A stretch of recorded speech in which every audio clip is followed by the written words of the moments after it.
வணக்கம் மக்களே, welcome to B O N movie Tamil. So இந்த வீடியோவில் நம்ம எதை பற்றி பார்க்க போகிறோம்னா, நேசிப்பாயா மூவியோட ரிவ்யூ தான் ஃப்ரெண்ட்ஸ் பார்க்க போகிறோம். நேசிப்பாயா இந்த படத்தை பற்றி சொல்லணும்னா, இந்த படத்தில் அதித்தி சங்கர் அண்ட் அதர்வா முரளி வந்து பார்த்திங்கன்னா நடிச்சிருக்காங்க. ஸோ விஷ்ணுவர்தன் இந்த படத்தை இயக்கியிருக்காரு. ஸோ இந்த படத்தோட கதையை பார்த்தோம்னா, ஆஃபீஸ் கிளம்புற ஒரு ஹீரோ போர்ச்சுகல் நாட்டில் தன்னுடைய கேர்ள் ஃப்ரெண்ட் வந்து அரெஸ்ட் ஆகிட்டாங்கன்னு தெரிஞ்சு அவங்க போர்ச்சுகல் நாட்டுக்கு போய் அவங்க அதித்தி சங்கர் அதாவது ஹீரோயின் அவங்கள வந்து மீட்டு கொண்டு வந்தாரா, தப்பு பண்ணலன்னு ப்ரூவ் பண்ணி மீட்டு கொண்டு வந்தாரா இல்லையான்றது தான் அந்த படத்தோட கதை. ஸோ இதுதான் ஃப்ரெண்ட்ஸ் இந்த படத்தோட கதை. படத்தோட ஸ்டார்டிங்கில் அவங்க ஃப்ரெண்ட்ஸ் எல்லாம் வந்து அதித்தி சங்கர் அரெஸ்ட் ஆகிற மாதிரி வந்து மூடி மறைக்கிற மாதிரி காட்டுவாங்க. பட் அவருக்கு வந்து ஒரு ஸ்டேஜில் தெரிய வந்தது. அதுக்கப்புறம் அவர் கிளம்புறாரு. ஸோ அதுக்கப்புறம் வந்து பார்த்திங்கன்னா காலேஜ் போர்ஷன்லாம் ஆரம்பிக்குது. காலேஜ் போர்ஷனில் அதித்தி சங்கர் வந்து சூப்பராகவே வந்து பார்த்திங்கன்னா பண்ணியிருக்காங்க. அது மட்டும் இல்லாமல் இந்த கேரக்டரில் ஆகாஷ் முரளி வந்து அர்ஜுன்ற பேரில் வராரு. ஸோ அவங்க வந்து பார்த்திங்கன்னா அவங்களும் வந்து ஸ்டார்டிங்கில் வந்து நம்ம இந்த காலத்தில் பசங்களாம் எப்படி அந்த பொண்ணுங்க முன்னாடி ட்ரை பண்ணுவாங்களோ அந்த மாதிரி ட்ரை பண்ணுறாரு. பட் அதித்தி சங்கர் அதுக்கு எப்படி ரெஸ்பான்ஸ் பண்ண முடியும், இந்த காலத்தில் இருக்கிற பொண்ணுங்களை எப்படி ரெஸ்பான்ஸ் பண்ணுவாங்களோ அந்த மாதிரி வந்து ரெஸ்பான்ஸ் பண்ணுறாங்க. அதுக்கப்புறம் 2 பேருக்கு ஒரு ஸ்டேஜில் வந்து அதித்தி சங்கர் பொய்யனா சொல்லுவாங்க, இது வந்து எனக்கு ஆல்ரெடி மேரேஜ் ஆகிடுச்சு அப்படி இப்படின்லாம், பட் எனக்கு என்கேஜ்மெண்ட் ஆகிடுச்சுலாம். பட் அதெல்லாம் வந்து ஹீரோ கண்டுபிடிச்சிடுறாரு ஆவலன்ட்டு. அதுக்கப்புறம் 2 பேரும் லவ் பண்ணுறாங்க, லிவிங் டுகெதர் ரிலேஷன்ஷிப்பில் இருக்காங்க. இதுதான் வந்து இந்த படம் அப்படியே மூவ் ஆகிட்டு இருக்குங்க. இதுதான் ஃபர்ஸ்ட் ஹாஃப் வரும். செகண்ட் ஹாஃபில் வந்து ஒரு ட்விஸ்ட் நடக்கும் பாருங்கள். அதுக்கப்புறம் ஸ்க்ரீன் ப்ளே தாங்க சூப்பர். அந்த செகண்ட் ஹாஃப் கிட்டத்தட்ட வரும்போது வந்து அதித்தி சங்கர் வந்து ஒரு ஸ்டேஜில் ஒரு ஸ்டேஜில் வந்து என்ன பண்ணுறாங்கன்னா இது வந்து ஜெயிலில் போர்ச்சுகல் நாட்டில் ஜெயிலில் வந்து ஒரு கூட இருக்கிற ஜெயில் கைதி வந்து அதித்தி சங்கர் அடிச்சிருவாங்க. ஸோ அடித்ததுக்கப்புறம் என்ன நடக்கும் அப்படின்னா வந்து அவங்கள வந்து ஹாஸ்பிட்டலுக்கு கொண்டு போனால் அந்நேத்திக்கு ஒரு ஹீரோலாம் ஓடுவார் பாருங்க. அந்நேத்திக்கு சும்மா செம்மையாக இருக்குங்க அந்த சீன். அப்போ தான் இன்டர்வல் வந்து பார்த்திங்கன்னா பலாக்கே போடுவாங்க.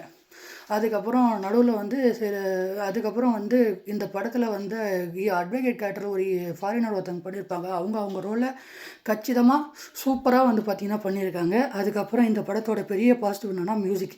யுவனோட மியூசிக் அந்தங்க போட்டிருக்காரு. யுவனோட மியூசிக்கில் பாட்டெல்லாம் வந்து பார்த்திங்கன்னா சூப்பராக இருக்குது. அது மட்டும் இல்லாமல் இந்த படத்தோட ஸ்க்ரீன் ப்ளே இந்த படத்தோட பெரிய பாசிட்டிவ்ங்க.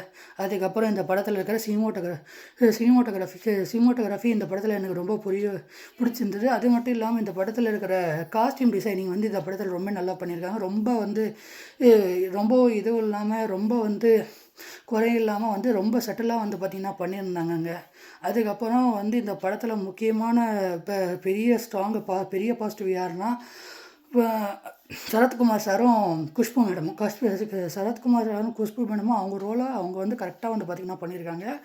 ஃபஸ்ட்டு இந்த படத்தில் வந்து செகண்ட் ஹாஃபில் நம்ம என்ன நினைப்போம், வரதராஜன்ற ஒரு கேரக்டர் தான் வில்லன் நினைப்போம். அதுக்கப்புறம் ஒரு ட்விஸ்ட் வைப்பாங்க பாருங்கள். அதுக்கப்புறம் தான் நமக்கு தெரிய வரும் சரத்குமார் சார் தான் முக்கியமான வில்லன்னு. அதுக்கப்புறம் வந்து ஒரு கொலை நடக்கும். அந்த கொலையை வந்து எப்படி கண்டுபிடிச்சாங்கன்னா கொஞ்சம் கொஞ்சமாக வந்து கதை மூவ் ஆகுங்க. கொஞ்சம் கொஞ்சமாக மூவ் ஆகும்போது லாஸ்ட்டாக தான் தெரிய வரும் உண்மையிலே சரத்குமார் தான் வில்லன், இதுக்கு பின்னாடி தான் அவர் தான் இருக்காருன்னுட்டு. அவ்வளோ நேரம் நம்ம வேறு ஒருத்தர் தான் சரத்குமாரோட ஃப்ரெண்டு தான் வில்லன் நினச்சிருப்போம். அதுக்கப்புறம் தான் அவங்களுக்கு தெரிய வரும் சரத்குமார் தான் ஆக்சுவலி வில்லன்னு. ஸோ அதுக்கப்புறம் குஷ்பு மேடம் வந்து என்ன பண்ணுவாங்க அப்படின்னா மொத்தத்தையும் வெளியே சொல்லி அதோட இந்த படத்தில் வந்து அதித்தி சங்கரை ஹீரோவிலேயே கொண்டு வந்துடுறாருங்க. அதுதாங்க இந்த படத்தோட கதை. இந்த படத்தோட ஸ்க்ரீன் ப்ளே வந்து இந்த படத்துக்கு பெரிய பாசிட்டிவாக இருக்குது. ஃபஸ்ட் ஹாஃப் மட்டும்தான் ரொம்ப கிரிஞ்சாக போகும். செகண்ட் ஹாஃபெல்லாம் வந்து பார்த்திங்கன்னா ரொம்ப நல்லா போகும். ஸ்க்ரீன் ப்ளேவும் ரொம்ப போர் அடிக்கிற மாதிரி இருக்காது. ஃபஸ்ட் ஹாஃப் தான் கொஞ்சம் வந்து லேகாக இருக்கும். செகண்ட் ஹாஃப் வந்து லேக் அடிக்காது.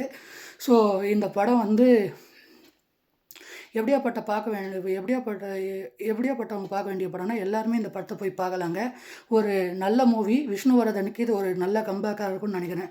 அந்த டைரக்டர் வந்து ஸ்க்ரீன் ப்ளேயில் நல்லா பாசிட்டிவ் பண்ணியிருக்காருங்க. அதை நம்ம குறைய சொல்ல முடியாது. ஹேட்ஸ் ஆஃப் ப்ரோ, அவங்களுக்கு ஒரு பெரிய ஹேட்ஸ் ஆஃப். ஏன்னா அவர் வந்து இந்த படத்தை வந்து சூப்பராகவே கொண்டு போயிருக்கார் ஸ்க்ரீன் ப்ளேயில். ஃபஸ்ட் ஹாஃப் மட்டும்தான் கொஞ்சம் லேக் இருக்கும், செகண்ட் ஹாஃப் சூப்பராக இருக்கும்.